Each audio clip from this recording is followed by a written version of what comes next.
Hallo liebe Sportfreunde, heute ist Sonntag, 8.7.2019 und wie man sieht, ich habe es endlich mal geschafft, eine Voliere vor meinen Jungtaubenschlag zu bauen. Ja, ganz einfach, ihr habt auch schon drin gestanden, also die ist sehr robust, habe natürlich hier Dachlatten und Konterlatten verwendet. Es ist jetzt wesentlich heller hier im Jungtaubenschlag. Exakt sitzen hier jetzt 95 Jungtauben drin. Ich habe damit natürlich noch ein bisschen mehr Luftvolumen geschaffen und die Tauben nehmen das auch sehr gerne an, wie man sieht, die sitzen hier fast den ganzen Tag draußen. Am Abend mache ich hier die Luke immer zu. Also ich habe hier ein Gasefenster, was ich vorsetze. Das mache ich einfach aus dem Grunde, weil ich gemerkt habe, dass hier, dadurch, dass wir hier in der Uckermark relativ viele Seen haben, hier natürlich auch eine hohe Insekten-, sprich Mückenbelastung ist. Mücken haben natürlich auch noch den Nachteil, in der Nacht fangen die Tauben hier an, dass sie dann mit den Füßen trapsen und das macht die Tauben nur unruhig. Ich habe jegliche Öffnungen, habe ich hier mit Gase versehen. Also oben ist Gase drin, so dass hier wirklich keine Mücken rinkommen. Der Ausflug ist mit Gasen verschlossen abends, also mit Gasefenster, und demzufolge macht sich das hier auch bemerkbar, dass die Tauben wesentlich ruhiger sitzen. Das sieht man auch am Kot, der ist nicht zertrampelt. Frühmorgens, wenn ich komme, ist alles noch kügelig. Wie man sieht, dieses Jahr habe ich fast die doppelte Menge an Buchenhackschnitzeln drin.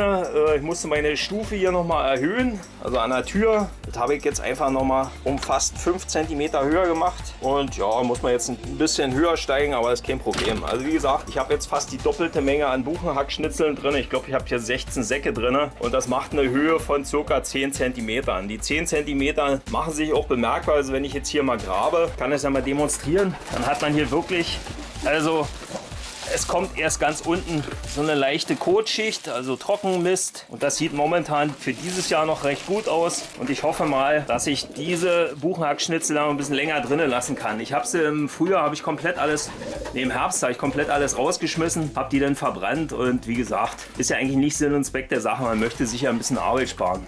Wie man sieht, meine Tauben sitzen hier ein bisschen aufgeplustert rum. Das liegt daran, dass es heute extrem kalt ist. Ich würde mal sagen, wir haben hier gerade mal 15, 16 Grad. Meine Tauben haben auch noch kein Futter gekriegt. Und wie gesagt, das mache ich aber gleich. Dann zeige ich euch nochmal, was ich momentan ins Futter mache. Ja, was habe ich dieses Jahr noch gemacht? Sieht man ja, meine Tränke habe ich etwas angehoben. Aus dem Grunde, weil ich hatte sie immer hier unten auf den Buchenhackschnitzeln zu stehen. Das hatte mal dazu geführt, dass die Tränke extrem schnell verdreckt ist und die Tauben natürlich auch die Buchenhackschnitzel in die Tränkenöffnung geschmissen haben. Und dann ist natürlich, die sind ja dann teilweise auch vollgeschissen. Birgt eine Ansteckungsgefahr, die ich hier natürlich jetzt umgangen habe, beziehungsweise es ist wesentlich positiver, die Wassertränke aus der Buchenhackschnitzelebene zu heben. Wie man sieht, am Sitzregal habe ich noch einen Schieber eingebaut. Ich habe alle Sitzmöglichkeiten habe ich unten mit so einem Auffangbrett nochmal abgesichert, dass der Kot nicht hier in die Buchenhackschnitzel fällt. Denn das war das größte Problem, dass ich hier von den Sitzregalen natürlich dann den Dreck auch unten drin hatte. Und ich ziehe jetzt einmal in der Woche, also sprich am Wochenende, wenn ich mal hier bin, ziehe ich dann einmal hier durch die Buchenhackschnitzel mit der Hacke und glätte das dann mit einer Hacke. So, und das ist eigentlich ganz positiv. Wie gesagt, ich brauche jetzt bloß noch die Regale sauber machen und das passt. Zu meinen Jungtauben, angepaart habe ich ja relativ spät, Anfang März. Und ich wollte euch ja nochmal erzählen, warum ich keine Winterzucht betreibe. Erstens ist es mir zeitlich nicht möglich, also das Verdunkeln, das funktioniert einfach nicht bei mir. Und zweitens bin ich der Meinung, dass die Tauben dadurch natürlich auch nicht besser werden. Also die Qualität der Tauben steigt nicht dadurch, dass du eine Winterzucht machst. Du hast einfach nur einen Vorteil dadurch, dass der Federstand anders ist und dass sie natürlich hormonell in einer ganz anderen Verfassung sind als die spätgezogenen, heißt die Sommerjungen. Es gibt aber noch einen anderen Aspekt, den man bei der Frage Winterzucht ja oder nein berücksichtigen sollte, nämlich den finanziellen. Und der spielt beim Jungtaubenspiel eine nicht unwesentliche Rolle, denn die Tendenz geht ja zu immer größeren Jungtaubenständen und führt unweigerlich zu einem nicht unterschätzbaren Kostenfaktor. Und wir erleben es ja bereits, dass viele Züchter aus diesem Grunde gar nicht mehr an der Jungtaubenreise teilnehmen. Das ist aus meiner Sicht ein Umstand, der für die weitere Entwicklung unserer gefiederten Freunde nicht vorteilhaft ist, denn was Hänschen nicht lernt, genau lernt Hans nimmermehr. Schauen wir uns mal die Zahlen an. Bei einem Bestand von 100 Jungtauben und einem täglichen Wert von ca. 35 Gramm je Taube ergibt sich ein Gesamtfutterbedarf von 3,5 Kilo pro Tag. Wobei man hier natürlich die kalte Jahreszeit berücksichtigen muss, daher auch der Ansatz des gemittelten Wertes von 35 Gramm pro Taube. Wenn wir das auf 30 Tage je Monat hochrechnen, kommen wir auf knapp 4 Säcke pro Monat. Durch die Winterzucht würde ich bei meinem Stand also 12 Sack Futter mehr benötigen, was bei 20 Euro je Sack ca. 240 Euro bedeuten würde. Hinzu kommen Kosten für Beiprodukte, die ich bei 2 von 3 Monaten Anwendungsdauer mit zusätzlich 100 Euro veranschlagen würde. Macht summa summarum 340 Euro pro Jahr mehr nur für die Winterzucht. Ja, meine Tauben wurden letzte Woche geimpft, ein bisschen spät natürlich. Andere Leute verpaaren gerade ihre Jungtauben, ihre Winterjungen. Das ist natürlich etwas, was ich hier nicht machen kann. Aber wie gesagt, letzte Woche geimpft. Ich überlege, ob ich sie heute mal das erste Mal trainiere. Wir haben schon einmal in einer Transportbox gesessen. Vielleicht bringe ich sie heute mal auf 5 Kilometer oder 3 Kilometer hier mal weg. Sie sind eigentlich ganz gut geflogen, schon relativ zeitig. Und das sieht man auch am Brustfleisch. Das ist gut durchblutet bei meinen Jungtauben. Bin auch zufrieden mit dem Kot. Kick an, da unten paaren sie sich schon. Da sieht man das Pärchen. Ja, ja, die schnäbeln schon. Guck an, guck an. Ja, ja.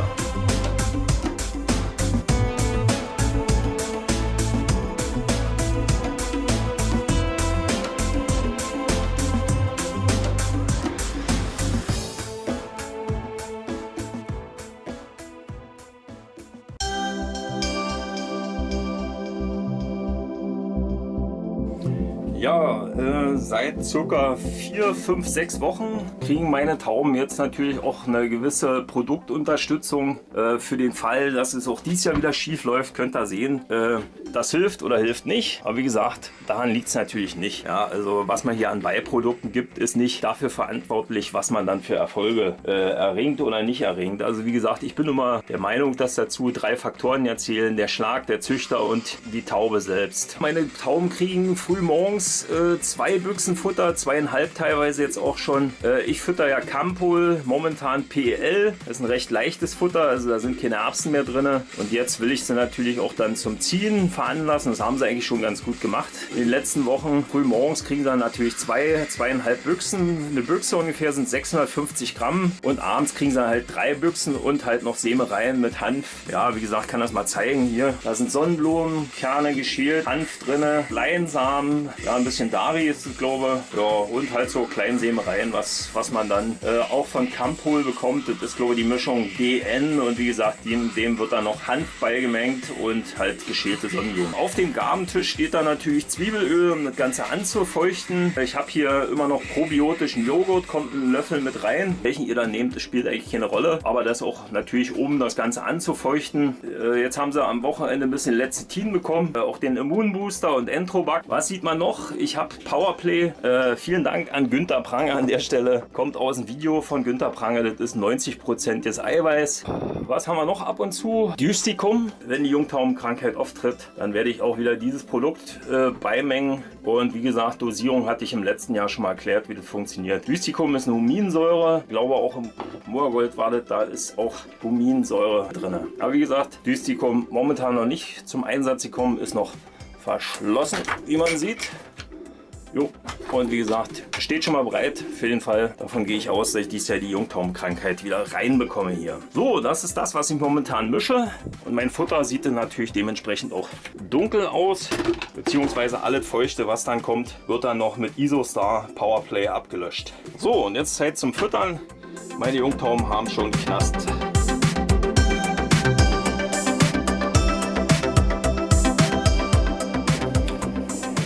Und um auch mal zu zeigen, wie meine Tauben gerade drauf sind, das ist mein 146 oder 45, 146. Das ist so mit einer meiner momentanen Lieblinge. Der ist so vom Äußeren, ist das natürlich ein wunderschöner Vogel, hat ein super Auge, kommt natürlich von seiner Mutter, hat er 1:1 von ihr geerbt. Ich glaube, das wird noch so ein schönes Gelbauge oder Farbauge. Und wie gesagt, der macht einen sehr schönen oder sehr guten Eindruck. Auch sein Geschwistertier 145 sieht top aus. Aber warum ich den Vogel in der Hand habe, möchte mal den Mauserstand zeigen. Also momentan haben meine Vögel, alle die gut fliegen oder alle Jungtauben, die gut fliegen, gut trainieren am Haus, haben 2 oder 3 Federn gemausert. Also das ist immer ein Indikator dafür, wie Tauben trainieren. Jungtauben, die gut trainieren am Haus oder die viel fliegen und draußen sind, die haben natürlich dann einen relativ zurückhängenden Mauserstand. Das siehst du dann aber auch am Brustfleisch. Und um das auch mal zu zeigen, zeigen. Das ist gut durchblutet. Denke mal, das passt für den jetzigen Trainingsstand. Also nur dafür, dass sie am Haus trainieren, ist das von allen Tauben hier super. Also die fliegen auch wirklich komplett alle gut. Momentan waren sie ein bisschen faul gestern. Das war auch wetterbedingt, sage ich mal. Aber wie gesagt, ich habe natürlich immer bloß das Wochenende, wo ich hier gucken kann. Doch so ist es ein feiner Kerl. Mal sehen, was er zeigt. Aussehen ist ja nicht alles, haben wir ja schon gelernt. Das Aussehen ist nur für den Züchter wahrscheinlich. Und jetzt zeige ich euch nochmal Geschwistertier von meinem 142, den ich letztes Jahr in Usedom hatte. Das ist 156 097 33 von 1956 und wieder typisch hier der weiße Federansatz. Und was sehen wir bei ihm? Sehr schön, gerade mal eine Feder gemausert. Das ist für die jetzige Zeit super. Also wie gesagt, meine Jungtauben haben wesentlich besser trainiert am Haus dieses Jahr als letztes Jahr. Und dafür, dass es eine Taube aus der ersten Runde ist, eine Feder, das ist top. Also ein Top-Mauserstand. Ich muss natürlich auch dazu sagen, ehrlicherweise, dass ich seit dem 21. Juni von 6 Uhr bis 9.30 Uhr belichte und dann nochmal von 18.30 Uhr bis 22.30 Uhr. Wie gesagt, momentan sieht es gut aus, was den Federstand, also auch die Federn hier auf der Erde anbelangt. Das ist alles top. 1A Federstand würde ich denken. Eine Feder gemausert, das lässt hoffen für die Jungtaubenflüge. Ich habe noch ein Geschwistertier dazu aus der zweiten Brut. Ja, mal schauen, was da rauskommt. Ich habe dieses Jahr noch an Einzüchter Jungtauben von mir abgegeben. Einfach aus dem Grunde, weil ich auch mal was im nächsten Jahr vielleicht sehen will. Also von den 11, glaube ich, die ich abgegeben habe, hoffe ich, dass da vielleicht mal die eine oder andere bleibt, dass ich auch im nächsten Jahr vielleicht was erfahre. Also wie gesagt, ich reise ja nicht mit Alten und aus dem Grunde habe ich das getan. Auch um mal zu sehen, wie die Jungtauben sich dann auch zeigen, wenn sie anders versorgt werden. Und der Züchter ist in der Lage, das Maximalste aus den Tauben rauszuholen. Davon bin ich total überzeugt. Ja, und dann schauen wir mal, wie das dieses Jahr geht, ne?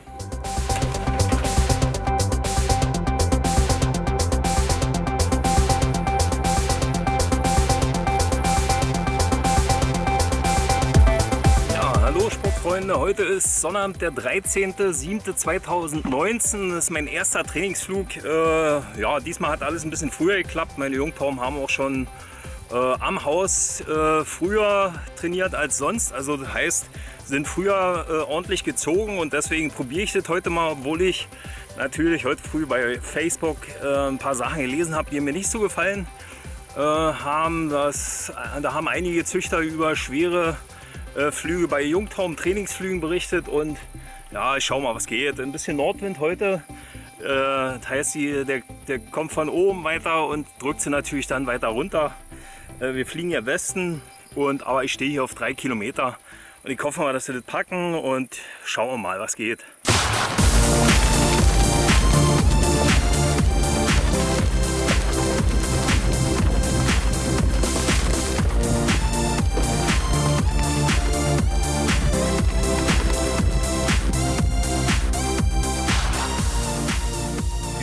Also ich habe meine Tauben schon gesehen, die sind schon hier, die flogen schon ein paar Runden, als ich kam, also alles gut. Tauben haben es gepackt, freut mich, Futter ist bereit und so kann die Saison beginnen. Also ja, ich habe ja gesagt, meine Jungtauben sind schon recht gut gezogen, relativ zeitig dieses Jahr. Aber es lag auch daran, dass ich hier bis vor 2 Wochen absolut null Habichtsprobleme hatte. Aber das hat jetzt schon angefangen. Also wie gesagt, die Woche hat er 2 Tauben geholt, eine junge und eine alte. Und ich kann das euch mal zeigen. Also hier, diesmal hat er sie genau von meinem Schlag gefressen. Und meistens frisst er sie mal hinten am Graben. Aber wie gesagt, hier sieht man die Glanztat unserer schönen Greifvögel. Ja. Massenhaft Tauben jedes Jahr, die hier durch die Greife geschlagen werden. Aber dem können wir nur entgegentreten, indem wir unsere Tauben relativ zeitig einsperren und sozusagen ihnen die Nahrung entziehen. Aber meine Tauben fliegen noch, aber nicht. Doch, da oben sind sie. Ich glaube, die haben den Dreckskerl schon wieder gesehen. Der hat schon den ganzen Tag hier im Baum gewartet. Kriege ich auch schon wieder. Dann ziehen sie rüber. Zack. Ja, sieht komplett aus, also sind zusammengekommen alle. Sind schon welche im Schlag, sehe ich gerade. Der Vogel will zu seinem Weibchen. Na, guck dir sowas an. Aber wie gesagt, ein paar sind schon drin. 2 habe ich hier gelassen, aber er da oben ist doch ein hübscher. Guck dir mal diesen Vogel an. Der ist so schick. Der ist von meiner 364 und dem 138. 138 ist ja einer der wenigen, die letztes Jahr aus Polen wiedergekommen sind. Wie gesagt, die 364 war mal mein zweitbestes oder bestes Weibchen im Jungtaubenflug. Also sie hatte 3 Preise. Ich habe bloß 3 Mal gesetzt. Oder hat sie 2 Preise? Ich weiß gar nicht. Tauben sind alle da, so sieht es zumindest aus. Und er gurgelt auch schon rum da. So, gehen wir mal raus und gucken, wann der Rest runterkommt. Kisten muss ich noch ausladen, die sind auch nach hinten drin. Kann ich mal meine Trainingskiste zeigen. Die stammt noch von einer Sektion Sporttauben in Luckau. Ich weiß gar nicht, wie viele Jahre die jetzt auf dem Puckel hat. Mal so was an. 09826 Luckau 2. Das war unser RV früher, beziehungsweise unser Verein. RV Finsterwalde. Wie gesagt, das ist noch DDR-Produktion hier. Die Einsatzkiste damals noch mit einem Robur, glaube ich, gefahren. Wie gesagt, aber für mich ist sie praktisch. Ich kann die hinten ins Auto reinstellen und macht sich gut. Kann ich sie schon mal tränken. An der Seite stelle ich dann immer die Wassertränken ran mit ein bisschen Hanf drauf und dann passt das. Oh, siehst du, die wollen gar nicht runterkommen. Ja, und meine neue Errungenschaft, meine angebaute Hängevoliere. Nehmen sie auch sehr gerne an. Also heute haben bestimmt 50% drin gesessen.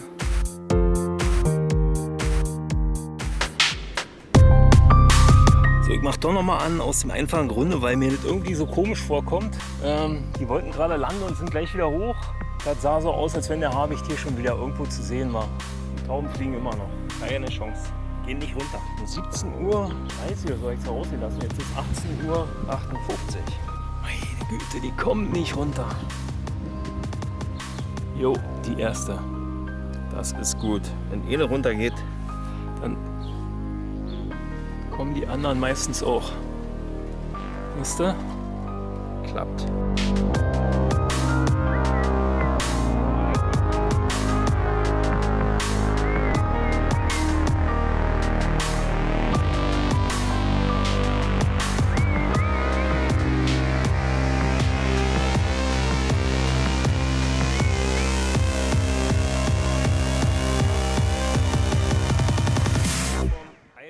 Ja, und was gibt's heute zum Abendbrot? Es gibt Zwiebel-Knoblauchöl, probiotischen Joghurt, ganz einfach Naturjoghurt, Elektrolyt ist im Wasser, Entromac, wie gesagt, Darmflora anregen und den Immunbooster mit seinen Bestandteilen auch, denke ich mal, ganz gut. Also ich mache positive Ergebnisse damit, zumindest was den Kot und die Konsistenz anbelangt. Das verändert sich dann natürlich schon. Wie gesagt, sie sind ein bisschen vorgefüttert, haben immer ein bisschen was in der Futterraufe, wenn sie rinkommen vom Flug, damit sie auch lernen. Es gibt natürlich immer eine Belohnung. Ich will ja mal meine Farbwunder zeigen. Das ist ein reinerbig Indigo. Aber ich weiß gar nicht, ob man den auch... Ja, ist reinerbig. Also wie gesagt, alle Jungen, die da rauskommen, haben die Indigo-Zeichnung. Sind ganz schmucke Tauben vom Bau her. Letztes Jahr habe ich ja schon so eine gezogen. Daraus ist dieses Jahr sowas entstanden. Also an einen Schimmel gepaart. Sehr unspektakulär die Farbe. Aber auch vom Bau gefällt diese mir überhaupt nicht. Ich weiß nicht, wie das kommt, aber muss wahrscheinlich vom Fohl, vom Schimmel herrühren.